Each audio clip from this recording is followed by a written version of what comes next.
Hello, എല്ലാവർക്കും പുതിയൊരു വ്ളോഗിലേക്ക് സ്വാഗതം. ഇതൊരു മോർണിംഗ് ടു ഈവനിങ് സെക്ഷനാണ് ഞാൻ വ്ളോഗായിട്ട് അപ്ലോഡ് ചെയ്യാൻ ഉദ്ദേശിക്കുന്നത്. കുറേ ആയി ഞാൻ വ്ളോഗ് ചെയ്തിട്ട്, ഏകദേശം 1 month ആവാറായിട്ടുണ്ട്. സത്യം പറഞ്ഞാൽ കുറേയൊക്കെ സുഖമില്ലാഞ്ഞിട്ടായിരുന്നു.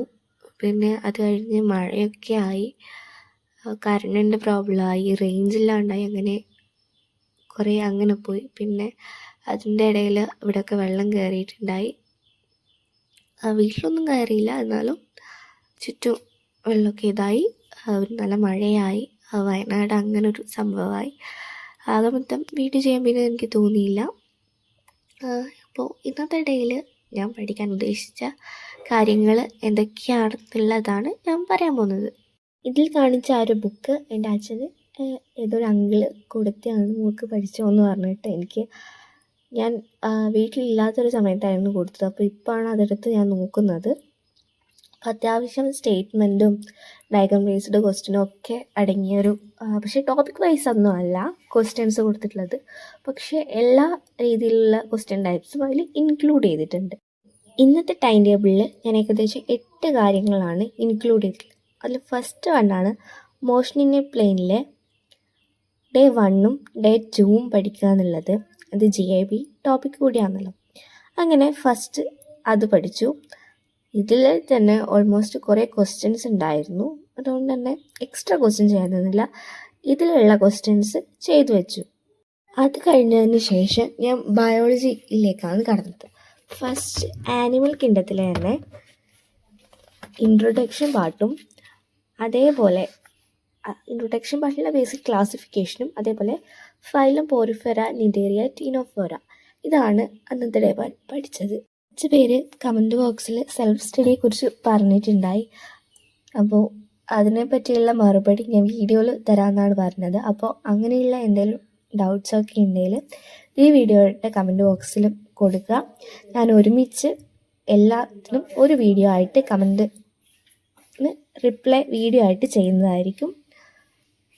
അങ്ങനെ ആനിമൽ കിങ്ഡം പഠിച്ചതിന് ശേഷം ഞാൻ മോർഫോളജി പഠിക്കാനിരുന്നു. മോർഫോളജിയിൽ പുതിയ 3 ഫാമിലീസ് കൂടി ഇൻക്ലൂഡ് ചെയ്തിട്ടുണ്ടായി. അപ്പോൾ അങ്ങനെ ഫസ്റ്റ് ഫ്രൂട്ടും അതേപോലെ സീഡൊക്കെ പഠിച്ചതിന് ശേഷം ഫാമിലീസും കൂടി ഞാൻ എടുത്തു. ഫാമിലീസിൻ്റെ എക്സ്ട്രാ ഞാൻ തന്നെ ഉണ്ടാക്കിയ ഒരു നോട്ടുണ്ടായി. ആ നോട്ട്സ് നോക്കിയിട്ടാണ് ഞാൻ പഠിച്ചത്. ഇങ്ങനെ അത് പഠിച്ചതിന് ശേഷം ഞാൻ എടുത്തത് അനാട്ടമിയിലെ സിമ്പിൾ ടിഷ്യൂ, കോംപ്ലെക്സ് ടിഷ്യൂ ആണ്. അതിലൊരു 70ഓളം ക്വസ്റ്റ്യൻസ് ചെയ്തു. അത് കഴിഞ്ഞ് മൂവിങ് ചാർജ് ആൻഡ് മാഗ്നറ്റിസത്തിൻ്റെ NCERT വായിച്ചു. ഇന്ന് ഞാൻ 2 NCERT ആണ് വായിച്ചത്. ഒന്ന് മൂവിങ് ചാർജ് ആൻഡ് മാഗ്നറ്റിസം, അതേപോലെ ഇക്വിലിബ്രിയം ആണ് വായിച്ചത്. കാരണം ഞാൻ ആദ്യമൊക്കെ എടുത്ത ടോപ്പിക്സ് കുറച്ചുകൂടി സിമ്പിൾ ആയതുകൊണ്ടാണ് സമയം ബാക്കി വരും എന്ന രീതിയിലാണ് ഞാൻ മൂവിങ് ചാർജ് ആൻഡ് മാഗ്നറ്റിസം അതേപോലെ ഇക്വിലിബ്രിയം കൂടി വായിക്കാമെന്ന് വിചാരിച്ചത്. അതിനുശേഷം ഞാൻ എടുത്തത് റൊട്ടേഷണൽ മോഷനാണ്. റൊട്ടേഷണൽ മോഷനിൽ ഫസ്റ്റ് പാർട്ട് ഞാൻ തന്നെ ഒരു സ്പ്ലിറ്റ് ചെയ്തിട്ട് അതിൽ ഫസ്റ്റ് പാർട്ട് എന്നുള്ള രീതിയിൽ ഒരു ടോപ്പിക് എടുത്തു, പഠിച്ചു. ക്വസ്റ്റ്യൻസ് ഞാൻ എഴുതി വെച്ചിട്ടുണ്ടായിരുന്നു ക്ലാസ് വന്ന ആ സമയത്ത്. അപ്പോൾ അത് ഞാൻ എക്സ്ട്രാ ഒരു പേപ്പറിലാണ് എഴുതി വെച്ചത്. അപ്പോൾ ആ പേപ്പർ എടുത്ത് അപ്പോൾ അതിലുള്ള ക്വസ്റ്റ്യൻസ് കൂടി ചെയ്തു. നിങ്ങളുടെ സ്റ്റഡീസൊക്കെ എങ്ങനെ പോകുന്നു? നമുക്കിനി മുന്നിൽ കുറച്ച് ദിവസങ്ങൾ മാത്രമേ ബാക്കിയുള്ളൂ. അത് കുറേ ദിവസങ്ങളാണെന്ന് ആരും മനസ്സിൽ വിചാരിക്കേണ്ട. ഇനിയും പഠിക്കാൻ തുടങ്ങാത്തവരുണ്ടെങ്കിൽ വേഗം തന്നെ പഠിക്കാൻ തുടങ്ങുക. നിങ്ങൾക്ക് പറ്റിയ ഇൻസ്റ്റിറ്റ്യൂട്ടിൽ ചേരുക. സെൽഫ് സ്റ്റഡി തിരഞ്ഞെടുക്കുന്നവരാണെങ്കിൽ സമയം കളയേണ്ട. നിങ്ങളുടെ ഉചിതം എന്താണോ, നിങ്ങളെപ്പറ്റി നിങ്ങൾക്കറിയാം. നിങ്ങൾക്ക് എവിടെയൊക്കെ നിങ്ങൾ വീക്കാണ്, നിങ്ങൾ എവിടെയൊക്കെ സ്കോർ ചെയ്യുന്നുള്ള കാര്യങ്ങളൊക്കെ നിങ്ങൾ മനസ്സിലാക്കിയിട്ട് നിങ്ങൾക്ക് പറ്റിയൊരു സ്റ്റഡി ടൈം ടേബിളൊക്കെ സെറ്റ് ചെയ്തിട്ട് വേഗം തന്നെ പഠിക്കാൻ തുടങ്ങുക.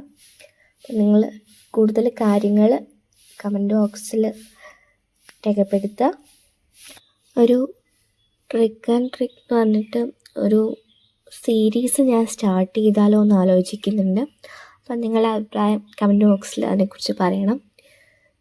പിന്നെയുള്ള ഇത് സമയം കളയേണ്ടല്ലോ, എല്ലാവരും വേഗം തന്നെ പഠിക്കാൻ തുടങ്ങുക.